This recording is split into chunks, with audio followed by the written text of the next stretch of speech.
Yes, everything we saw and the common sense we possessed allowed us to believe that there was, in fact, a new Model 3 on the horizon. It appears that Tesla has made 50 changes to the new model in order to make it look better, be safer, be more luxurious, and most importantly, be less expensive. That's a lot of changes, and cost was probably a major factor in that, even though I don't think the Jivik castings are in it. At least not that I heard of any, which is kind of odd because you would have thought that would have been an obvious way to save money and increase floor space. Notably, well, a few things we find it incomprehensible that Tesla keeps lowering prices rather than promoting the fact that their cars are just as affordable as Toyota's and can be driven from home to work with minimal assistance. Perhaps they were waiting for the facelift models before properly advertising.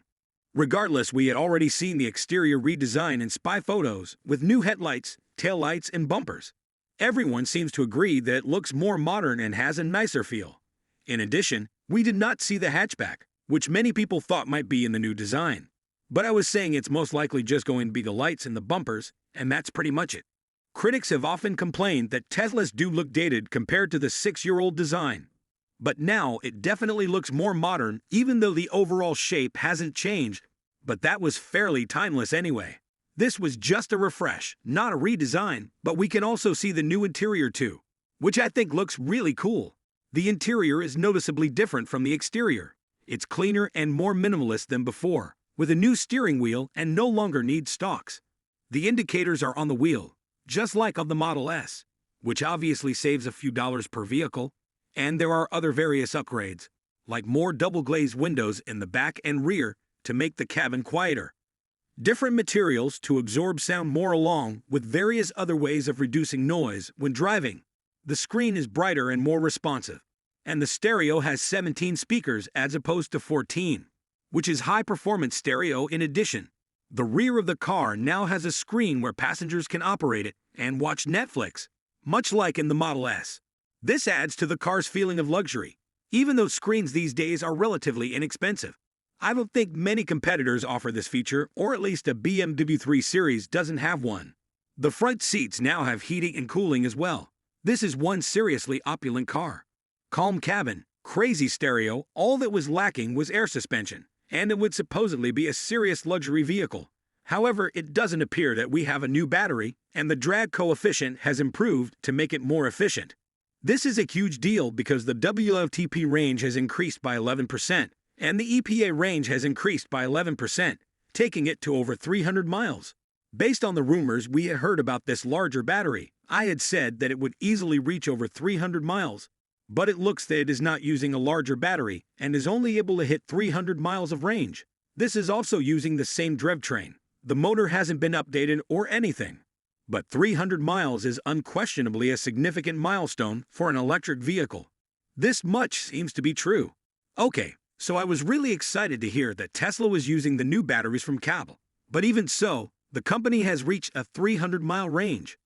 Do you have any idea how hard it would be for someone else to provide an EV with a 300-mile range for nearly this price range? And Tesla has done so without even using structural battery packs. At least, it doesn't sound like it. Because there were rumors that Tesla would use 66 kilowatt battery as opposed to 60.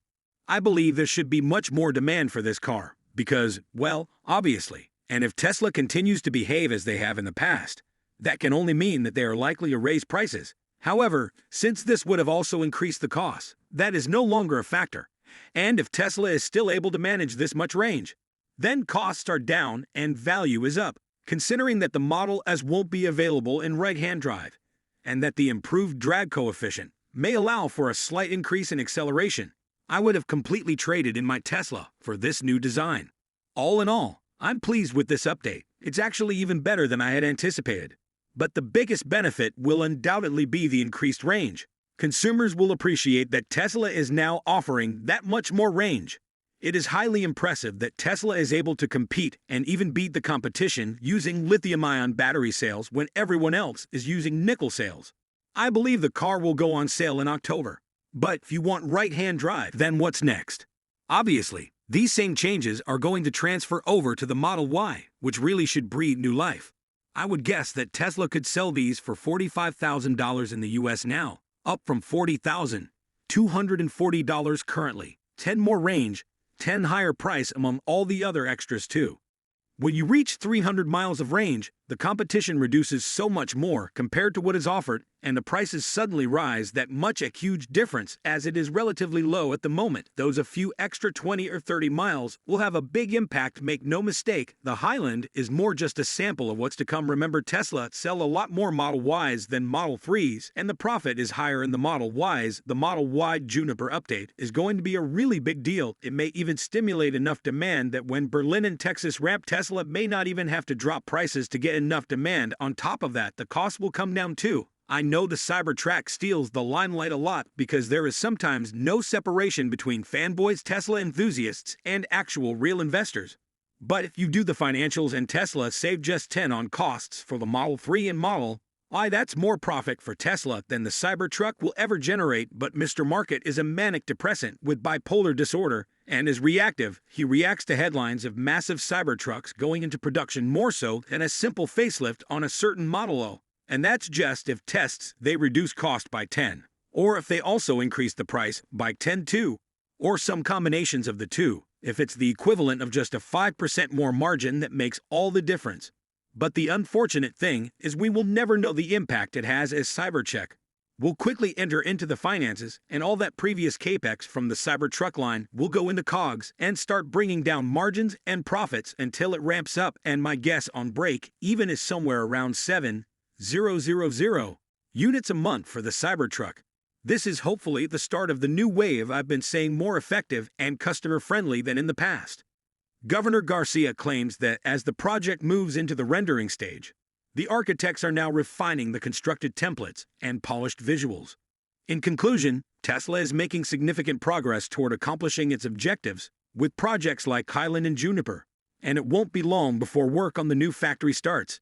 Making use of the current political climate, we should see this year with a stock price. The Highland launched, then the Cybertruck. Hopefully these two events take us to around 300 stock price, then 12 to the public and hopefully the market. In conclusion, with projects like Highland and Juniper, Tesla is making great strides toward achieving its goals, and it won't be long before construction on the new factory begins.